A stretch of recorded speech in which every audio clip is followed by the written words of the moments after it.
Hello guys, कैसे हैं आप सब। आशा है अच्छे ही होंगे। तो दोस्तों, हमारे YouTube चैनल अत्री सर पर आप सभी का बहुत बहुत स्वागत है। दोस्तों, हम आज की इस वीडियो के माध्यम से लाए हैं आपके सामने अत्यंत महत्वपूर्ण व शानदार टॉपिक, जिसका नाम है अलंकार विद ट्रिक। और ये ट्रिक इतनी आसान है और आसान होने के साथ साथ बहुत ही छोटी सी है, जिसे मैंने काफ़ी मेहनत से तैयार किया है। लेकिन आप सबसे नम्र निवेदन है कि मेरी मेहनत को यूं ही जाया मत जाने देना। वीडियो को स्किप मत कीजिएगा, वीडियो को शुरू से लेकर अंत तक देखिए। वीडियो अच्छी लगे तो please like, share and subscribe. तो आइए चलें अलंकार की ट्रिक की ओर। तो देखिए दोस्तों, अलंकार की ये जो ट्रिक मैंने बनाई है, एक छोटी सी कविता। आप अपना कॉपी पेन निकाल लीजिए और इसको नोट कर लीजिए। तो कविता इस प्रकार है, जैसा कि आप देख पा रहे हैं। बार बार बादल बड़े बरसे अनुप्रास कहलाए, यमत जोड़ी हंसों की सजना अलग अर्थ दर्शाए। श्लेषा को दूं यदि सजा में तो सजा मिलेगी भाई, पुनरुक्ति में पूर्ण आनंद राम राम कह भाई। उपमा है तारा सी सुंदर, प्रेक्षा तारे मानो मोती। रूपक में है रूप धार कर गुरु धोबी बन आए। मानवीकरण में मेघ सजे और सावन झूम के आए। अतिशोक्ति है गुलाब कली से भी खरोच लग जाए। अन्योक्ति में बिहारी जय को अली कली समझाए।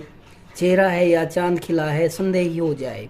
तो दोस्तों, आपने देखा होगा बहुत से उदाहरण इन्हीं के बीच में छिपे पड़े हैं। तो ये कुछ काव्य पंक्तियां हैं, इनके माध्यम से आप 11 अलंकार यदि भूलना भी चाहोगे तो भी भुला ना पाओगे। तो ये देखिए, अब हम इसका स्पष्टीकरण करेंगे, विश्लेषण करेंगे। बार बार बादल बड़े बरसे अनुप्रास कहलाए। तो दोस्तों, आपको इतना तो पता ही होगा, जहाँ एक ही वर्ण बार बार आता है, एक ही व्यंजन बार बार आता है, तो वहाँ अनुप्रास अलंकार होता है। तो देखिए यहाँ कौन सा व्यंजन, कौन सा वर्ण बार बार आ रहा है। बार बार बादल बड़े बरसे, बै वर्ण की आवृत्ति है, तो यहाँ अनुप्रास अलंकार है। तो इसके अन्य उदाहरण भी हैं दोस्तों, आपने सुने भी होंगे। रघुपति राघव राजा राम, चांद चांदनी चमक रहे हैं चुपके चुपके चमचम से। भव्य भाव में भयानक भावना भरना नहीं, भयवर्ण की आवृत्ति। कुटिल कुचाल कुकर्म छोड़ दे, संसार की समर सतली में धीरता धारण करो। चांद चांदनी चमक रहे हैं चुपके चुपके चमचम से। तो ये थे अनुप्रास अलंकार के कुछ उदाहरण। अब हमारा दूसरा अलंकार है यमक अलंकार। और यमक का अर्थ होता है जुड़वा। तो जुड़वा से देखिए, जहाँ जुड़वा शब्द आए, यानी एक शब्द बार बार आए, वही शब्द पुनी पुनी परे अर्थ हो रही हो, और एक ही शब्द बार बार आए लेकिन अर्थ अलग अलग हो। जैसे सजना है मुझे सजना के लिए, यमत जोड़ी हंसों की सजना अलग अर्थ दर्शाए। तो सजना शब्द के माध्यम से आपको ये उदाहरण याद रहेगा, सजना है मुझे सजना के लिए। और अन्य कुछ उदाहरण हैं, जैसे काली घटा का मान घटा, कदम्ब के पुष्प कदम्ब की छटा, सारंग ले सारंग चली कर सारंग की ओट, जय सारंग नहीं लावती तो सारंग करता चोट। या जेते तुम तारे तेते प्रभु नभ में न तारे हैं, वर को छोड़ और वर मांग लो। तो आशा है समझ में आ गया होगा यमक अलंकार आपको। अब हम बढ़ते हैं तीसरे अलंकार श्लेष अलंकार की ओर। श्लेष का अर्थ होता है दोस्तों चिपकना, जहाँ एक ही शब्द के साथ अनेक अर्थ चिपके हों, एक ही बार प्रयुक्त शब्द के अनेक अर्थ हों। जैसे आसान सा उदाहरण है, मैं तुम्हें सजा दूंगा।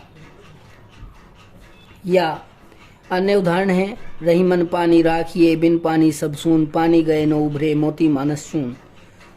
तो मैं तुम्हें सजा दूंगा, सजा शब्द के एक से अधिक अर्थ हैं। सजा अर्थात सजाना, और सजा का अर्थ है दंड। पुनरुक्ति में पूर्ण आनंद राम राम कह भाई। पुनरुक्ति पुनः जमा उक्ति, एक ही शब्द की उक्ति, यानी एक ही शब्द का रिपीट होना लगातार। हंसते हंसते कट जाए रस्ते, पीली पीली सरसों फूली।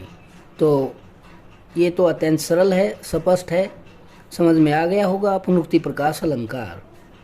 अब बढ़ते हैं हम अगले अलंकार की ओर। उपमा है तारा सी सुंदर, प्रेक्षा तारे मानो मोती।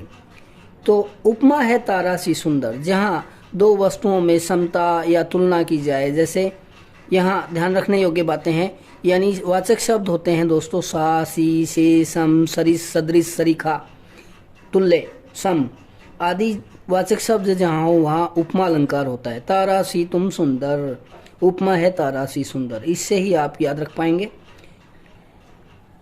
या अन्य उदाहरण है, माता के सम मातृभूमि है यही हमारी, पीपर पात सरिस मंडोला, चांद सा सुंदर मुख। अगला उदाहरण उत्प्रेक्षा अलंकार को जानेंगे अब हम। उत्प्रेक्षा का अर्थ है संभावना या कल्पना, जहाँ उपमेय में उपमान की कल्पना या संभावना हो।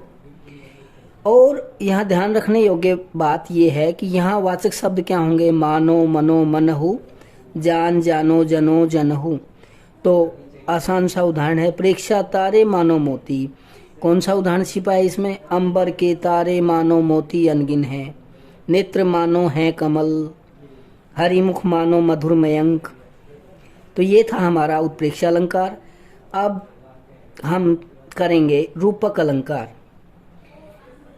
मेटाफर। रूपक अलंकार, रूपक का अर्थ है नाटक। यहाँ उपमेय और उपमान दोनों में अभेद होता है। जैसे रूपक में है रूप धार कर गुरु धोबी बन आए, तो आसान सा उदाहरण है, गुरु धोबी शिष्य कापड़ा, गुरु कुम्हार शिष्य कुंभ हैं, माया दीपक नर पतंग, मैया मैं तो चंद्र खिलौना ले हूँ, भजमन चरण कमल अविनाशी। इस प्रकार के रूपक के बहुत से उदाहरण हैं दोस्तों, आशा है समझ में आ गया होगा। अगला उदाहरण है मानवीकरण। मानवीकरण में जड़ पर चेतन का आरोप किया जाता है, यानी निर्जीव चीज आपको सजीव का व्यवहार करती हुई दिखाई देगी। इम्पॉसिबल बात यहाँ पॉसिबल होती हुई लगती है, असंभव बात संभव होती हुई लगती है। आया सावन झूम के, या मेघ आए बंठन के सवर के, फूल हंसे कलियां मुस्काई। तो ये थे मानवीकरण के उदाहरण। अगला है अतिशयोक्ति, अतिशय जमा उक्ति, जहाँ किसी बात को इतना अधिक नमक मिर्च मसाला लगा के कहा जाए दोस्तों कि वो बात हजम ना हो। जैसे यानी अतिशय उक्ति, बात को बढ़ा चढ़ा के किया जाए और लोक मर्यादा का, लोक सीमा का उल्लंघन हो, तो वहाँ अतिशयोक्ति अलंकार होता है। जैसे पंखुरी लगे गुलाब की तो भी गाथ खरोट। नायिका का शरीर इतना कोमल है कि अगर उसको गुलाब की कलियां भी छू जाएं तो उसके गात अर्थात शरीर पर खरोट निशान पड़ जाते हैं। तो ये था अतिशयोक्ति अलंकार। अन्य उदाहरण है, हनुमान की पूंछ में लग न पाई आग, लंका सगरी जल गई, गए निशाचर भाग। तो ये था हमारा अतिशयोक्ति यानी हाइपरबोल ऑर्नामेंट्स अलंकार। अब आगे है अन्योक्ति। ज़्यादा उदाहरण नहीं करेंगे दोस्तों, क्योंकि वीडियो ज़रा लंबा हो जाएगा और आपको ये शिकायत होगी कि आपने बहुत बड़ा वीडियो बना दिया। अन्योक्ति में बिहारी जय को अली कली समझाए। अन्योक्ति अलंकार में क्या होता है, उपमान के द्वारा उपमेय का वर्णन, यानी अप्रस्तुत के द्वारा प्रस्तुत का वर्णन किया जाता है। नहीं पराग नहीं मधुर मधु, नहीं विकास ही काल, अली कली ही सो बंधो, आगे कौन हवाल। यहाँ एक कली के माध्यम से राजा जयसिंह को बिहारी ने समझा दिया, कली और भौरे के माध्यम से काफ़ी अच्छे से समझाया। आगे देखिए, चेहरा है या चांद खिला है, संदेह ही हो जाए। तो जहाँ या का प्रयोग होता है, चेहरा है या चांद खिला है, जहाँ डाउट हो, संदेह की भावना हो, वहाँ संदेह अलंकार होता है। या शब्द जहाँ भी आपको दिखाई दे वहाँ संदेह अलंकार। तो दोस्तों, आशा करता हूँ कि आज का ये टॉपिक आपको पसंद आया होगा और आपके लिए बेहद उपयोगी रहेगा। आज के लिए सिर्फ इतना ही, फिर मिलेंगे अगले अंक में किसी नए टॉपिक के साथ। तब तक के लिए अपना ख्याल रखिए। वीडियो अच्छी लगे तो कमेंट में जय हिंद अवश्य लिखिएगा। Please like share subscribe my Atri sir channel. Thanks for watching video. Good bye.